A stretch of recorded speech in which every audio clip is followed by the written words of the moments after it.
Welcome to ScaryTale, where truth lurks in the dark corners of memory.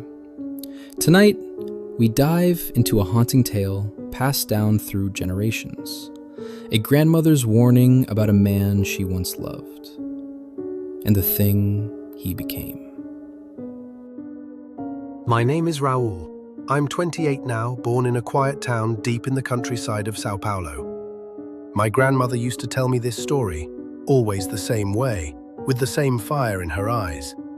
No one else in our family ever believed her, but I did. And after you hear it, maybe you will too. It was 1956. My grandma was pregnant with my mother and raising a 2-year-old daughter while married to a man she once loved, a man who had become a stranger. My grandfather, Virgilio, was cruel, violent, and broken. He'd waste the nights drinking, gambling, and doing God knows what with other women. And when he came home, it was worse. Anything could set him off: a lukewarm meal, a neighbor's innocent wave, or the baby crying too loudly. His eyes, black, almost hollow, would burn with rage. He was the kind of man you didn't look in the eyes when he was angry. But once a month, always on a Friday near midnight, he would change. He'd vanish into the woods with a shotgun, claiming he was going hunting. And every time he came back, he was gentle, soft-spoken. He would hold my aunt, kiss my grandmother's belly, and be the man she married. But only until Monday. For a while, she clung to that version of him, that temporary illusion of love. But 2 months before giving birth to my mom, she finally said enough. She asked for a divorce. Virgilio didn't shout. He stepped back, pulled out a .38 revolver and fired at her head.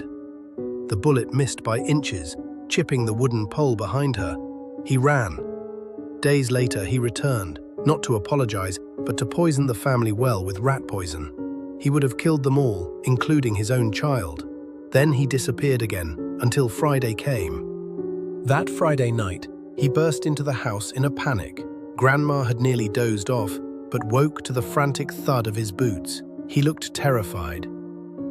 The clock read 11:55 p.m. He was late. Wordless, he pulled on his hunting clothes and sprinted out the back door, forgetting one thing: the shotgun. Grandma stared after him and laughed bitterly. What was he going to do? Wrestle a wild boar with bare hands? At 12:30 a.m., she heard a distant howl. She thought it was the neighbor's dog. At 12:45, another howl, closer, deeper. She sat up. "Please don't let it be wild dogs in the chicken coop," she whispered to her daughter. But at 12:55 a.m., the third howl came, and it rattled the windows. Then, the back door slammed open. She didn't hesitate. She grabbed the double-barrel shotgun, held her daughter close, and pressed her hand to her belly. "Nothing will happen to you, my child." In the kitchen, something was crashing, breaking glass, snarling so deeply that her bones shook. She crept forward, shotgun in hand. The door to the kitchen was cracked open. There was something inside, was how. It was at least 7 feet tall, covered in dark red fur. Its claws scraped the floor as it moved, and it was licking sugar off the tiles. It crouched like an animal, but its shape wasn't right. Not a man, not a wolf, something in between. Long snout, jagged teeth, pointed ears without fur. And those eyes, those cold, black, hateful eyes, she knew them. Virgilio's eyes. The creature turned and locked eyes with her, and in an instant, it bolted through the back door, faster than anything she'd ever seen. She slammed the doors shut, sat in the rocking chair with the shotgun across her lap, and didn't move until the sun came up. At dawn, he returned. Cereson and clothes torn, eyes hollow. Not a word was exchanged. He kissed my aunt's forehead, gently touched my grandmother's belly, and walked away forever. No one believed her. They said he ran off with another woman. But she knew. I believe her. My grandfather was a monster.